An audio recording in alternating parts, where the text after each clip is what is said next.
Chers amis, bonjour, j'espère que vous allez bien, je pense à vous, je prie pour vous, et si quelqu'un désire que je lui rende visite, ce sera bien sûr avec plaisir.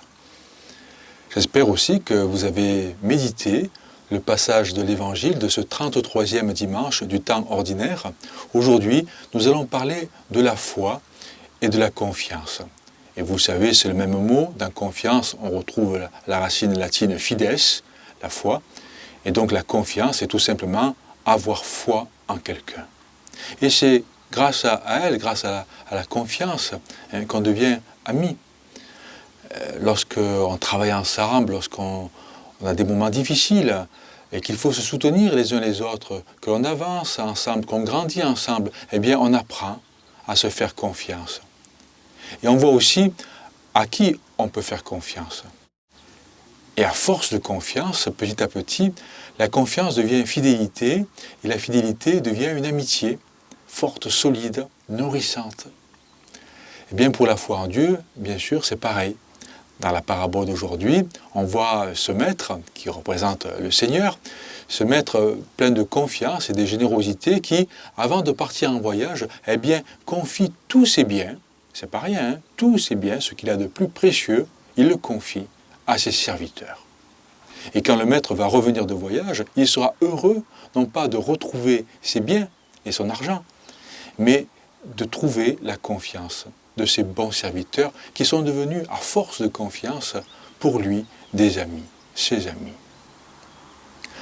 Que ce soit la confiance ou la foi, ça se construit ou ça se reconstruit.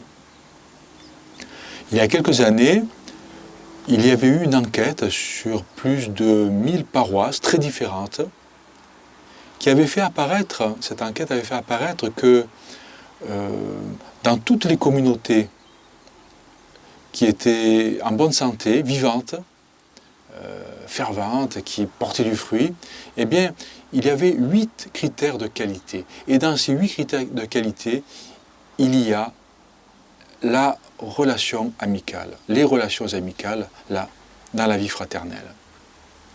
Pouvoir dire entre frères et sœurs, eh bien, on a plaisir à prier ensemble, à travailler, à se détendre ensemble, là, dans la communauté chrétienne. La communauté chrétienne est comme une famille. Les gens ne veulent pas seulement des discours, ils désirent expérimenter l'amour chrétien dans la vie quotidienne. Et c'est cela le témoignage, ça fait partie du témoignage, et c'est un beau témoignage. Une question très importante qui a été posée dans cette enquête, c'est combien de temps les chrétiens passent les uns avec les autres en dehors des réunions organisées officiellement par l'Église.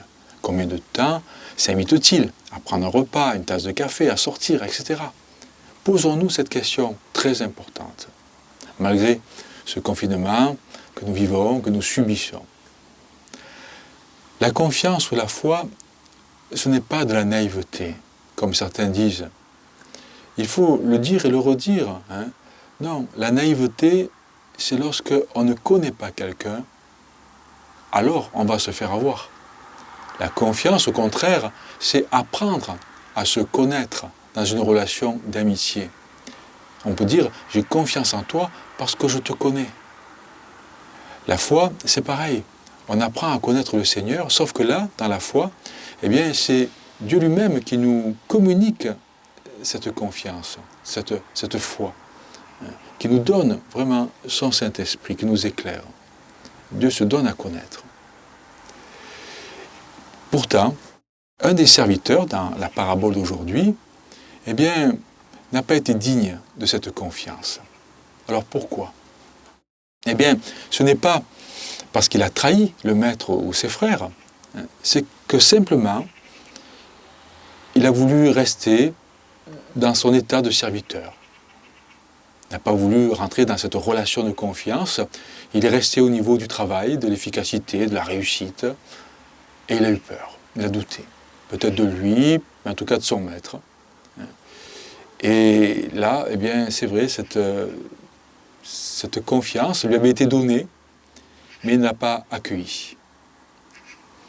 On peut même penser que, même avant le voyage de son maître, eh bien, ce serviteur, il travaillait surtout par peur, par devoir, plus que par amour. Alors, est-ce que je vis ma vie chrétienne seulement comme un devoir, avec plein de beaux principes peut-être, de belles valeurs, une belle culture biblique, religieuse? Ou bien est-ce que j'agis d'abord à cause de l'amour de Dieu et grâce à l'amour de Dieu? Est-ce que j'accueille cette confiance, cette foi, le Saint-Esprit que Dieu me confie, qu'il veut me donner? J'entends souvent des personnes se justifier en disant « je ne fais rien de mal, je rends service, je suis honnête ». Pourtant, Jésus nous offre infiniment plus qu'une identité de serviteur. Il le dit à ses disciples et il nous le dit « je ne vous appelle plus serviteur, je vous appelle mes amis. Tout ce que j'ai reçu de mon Père, je vous l'ai fait connaître, recevez le Saint-Esprit. » Alors, encore un mot sur ces fameux talents. Vous savez, les talents, c'est des lingots qui étaient d'or ou d'argent et qui valaient énormément, une véritable fortune. Et c'est une très belle image pour nous dire que le Père nous a confié une fortune, ce qu'il a de plus précieux, la vie. Notre vie, la vie de notre prochain qu'il nous confie, la vie de l'humanité, la vie de Dieu offerte en Jésus-Christ. Comme nous l'avons dit la semaine dernière, offerte à ceux qui acceptent de rentrer en alliance, en épousailles avec le Seigneur. Est-ce que tu prends soin de ce don de Dieu, la vie? La vie sous toutes ses formes. La vie de la terre, la vie de chaque personne, du fœtus à la personne âgée, en passant par le pauvre, quelle que soit sa pauvreté. Et le Seigneur te confie aussi, bien sûr, le pauvre, celui peut-être qui désespère. Il a dit, ce que vous aurez fait au plus petit d'entre les miens, c'est à moi que vous l'aurez fait. Et dans d'autres paroles aussi, d'autres paraboles. Est-ce que tu prends soin de la vie même de Jésus? Dieu fait homme, livré entre nos mains, en particulier dans la communion, lorsqu'il te dit, voici mon corps, mon sang, livré pour vous, livré pour toi, pour que tu aies la vie, une vie nouvelle, une vie en plénitude, pour un monde nouveau. Alors, pour résumer, eh bien, Dieu nous donne une mission, il nous confie une mission, mais surtout, il nous donne sa confiance, la foi, son Saint-Esprit. Alors, ne laissons pas dormir notre foi, notre confiance, comme le mauvais serviteur. Nourrissons cette foi dans la prière, dans l'écoute de la parole de Dieu, dans l'écoute du Saint-Esprit qui vient parler à notre cœur, l'esprit de Pentecôte qui nous pousse à provoquer la rencontre, le partage, l'action, à continuer l'œuvre de Jésus pour que nous puissions écrire ensemble l'Évangile aujourd'hui. Voici maintenant un exemple d'amitié chrétienne.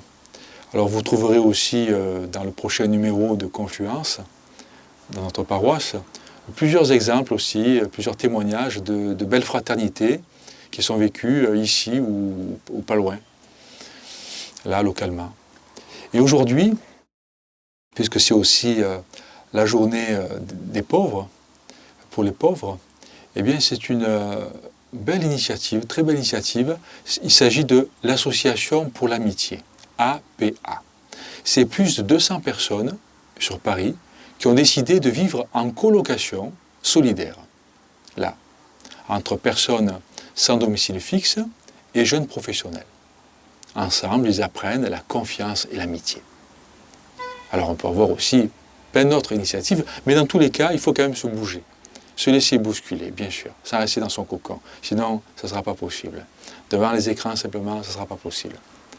Alors cela nous rappelle, cette initiative qu'on va voir maintenant, ça nous rappelle bien sûr les premières communautés chrétiennes qui portaient ce beau témoignage autour d'elles. Les gens disaient, voyez comme ils s'aiment. Et Jésus nous a prévenus aussi, à ceci, tous vous reconnaîtront comme mes disciples à l'amour que vous aurez les uns pour les autres. Alors je vous laisse avec cette petite vidéo, qui est très courte, sur l'Association pour l'amitié. Espérons que le Seigneur nous accueille un jour dans sa maison avec les paroles qu'il a eues là dans l'évangile d'aujourd'hui pour le bon serviteur. Très bien, serviteur bon et fidèle, tu as été fidèle pour peu de choses, je t'en confierai beaucoup, entre dans la joie de ton Seigneur. À bientôt et que Dieu vous bénisse.